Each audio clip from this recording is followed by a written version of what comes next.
Sadhguru Namaskaram, can you please speak about the phenomena we refer to as miracles, healings, and things like that which cannot be explained by medical science?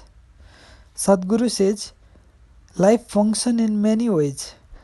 Anything that you don't understand, you call it a miracle. Let us say you don't know anything about electricity, you do not know what electricity is, this hall is dark. If I tell you to just press this button and the whole hall will be flooded with light. Will you believe me? No, now I just do it and the light appears. What will you call me? The Son of God, or maybe even God Himself. Simply because you do not understand how electricity works. Similarly, life happens in many different ways. You have limited yourself to just the physical and logical. The physical in experience, logical in thinking. Anything beyond this you are calling a miracle. This is why I have been trying to remind you that if there is a miracle, then everything in the existence is a miracle. Every atom is a miracle, isn't it? Can you believe that a little atom, these three things rotating around each other, if you break it, it becomes an enormous bomb that can destroy the whole planet. Is it not a miracle? Every atom is a miracle. Otherwise, there is no miracle. And everything is just the way it is. It is natural. Whether you call it natural or miracle, it is the same thing, just different word.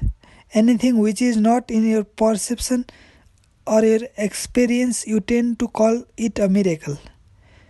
There are no miracle in the way that you are thinking. It is just that medical sciences are limited to just knowing the physical body. If anything happens beyond that, you think it is a miracle. Kidney in everything. Can't it create a piece of cartilage? If your energy are kept in full flow and proper balance, it is capable of recreating the physical. The last time I was in United States, Dioge's knee cartilage was torn. He was in excruciating pain. He had already been in India for a year, training to be a teacher. He went back to the training United States and suddenly his knees began to hurt terribly. He was not even able to sit in Vajrasana. At the same time, something else was happening in his mind. He was doing funny things around me, but I just let him be.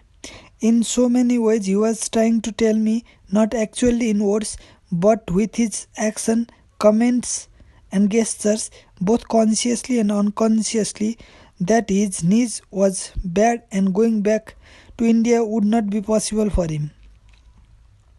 Then he went to the doctor in Chicago. The doctor said he must have an MRI. They took the MRI scan and they told him the cartilage in the knee is torn. You must have surgery immediately. They said, it is just torn. The piece of the cartilage has gotten between the joints. That is why there is so much pain. When he moved, he felt excruciating pain. So he thought the MRI to me and said, the doctor says I must go through surgery.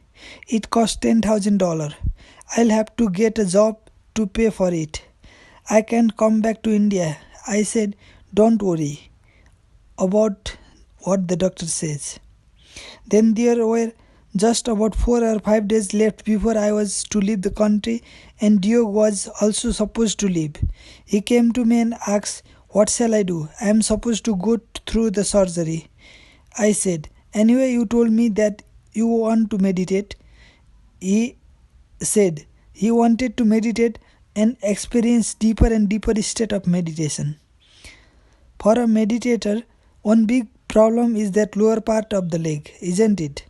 Now if your knees and below is taken off, you know it is wonderful to sit and meditate. No pain in the leg, nothing. I said, we will amputate both your legs in India. Then you can sit and meditate all the time. You told me you want to become a meditator.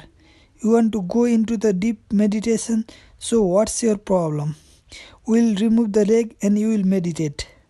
No, no, no, don't do that, he said. I said, it's up to you then. You do not want what you want. He struggled and then he came back to India at the time everybody was getting ready to go to the Himalayas. On the Himalayan trek, we trek over 80 kilometers in total over a period of 12 days. Then it happened that we took a group of people trekking up the big mountain behind the ashram, and he came along. Once there, he came and asked, "Can I come to the Himalayas?" I said, "I thought you were due for amputation.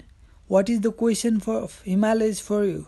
You don't want to kill any mules there, but okay, you come to the Himalayas." Then he remembered, "But my leg."